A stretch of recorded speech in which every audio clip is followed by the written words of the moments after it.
ದೊಡ್ಡವರು ಒಂದು ಮಾತು ಹೇಳಿದ್ದಾರೆ, ಜೀವನದಲ್ಲಿ ಒಂದು ತಿನ್ಸಾಯಿ ಇಲ್ಲ. ನನ್ನನ್ನು ರೆಗ್ಯುಲರ್ ಆಗಿ ನೀವು ಫಾಲೋ ಮಾಡ್ತಿದ್ರೆ ನಿಮಗೆ ಗೊತ್ತಿರುತ್ತೆ ನಾನು ಎಂತ ದೊಡ್ಡ ಫುಡ್ಡಿ ಅಂತ. ನಾನು ತುಂಬಾ ಫುಡ್ಡಿ, ಜಾಸ್ತಿ ಮಾತಾಡ್ತಾ ಇರ್ತೀನಿ. ನಾನ್ ವೆಜ್ ಅಂದ್ರೆ ಪಂಚಪ್ರಾಣ. ವಾರದಲ್ಲಿ 7 ದಿನ ಕೊಟ್ರು ನಾನ್ ವೆಜ್ ನ ಬೇಡ ಅಂದರೆ ತಿನ್ನುವಂತ ಮನುಷ್ಯ.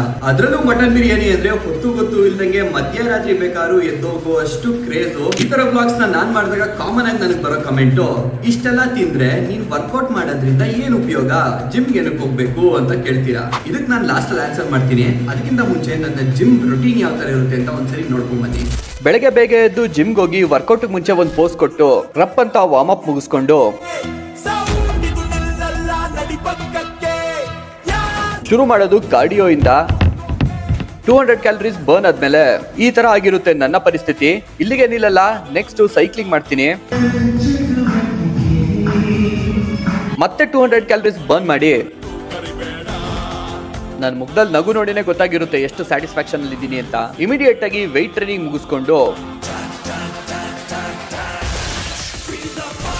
ಹೆಡ್ ಸ್ಟ್ಯಾಂಡ್ ಮಾಡಿ ವರ್ಕೌಟ್ ಕಂಪ್ಲೀಟ್ ಮಾಡ್ಕೊಂಡೆ. ದೊಡ್ಡವರು ಒಂದು ಮಾತು ಹೇಳಿದ್ದಾರೆ, ಜೀವನದಲ್ಲಿ ಒಂದು ತಿನ್ಸಾಯಿ ಇಲ್ಲ ಡಯಟ್ ಮಾಡ್ಸಾಯಿ ಅಂತ.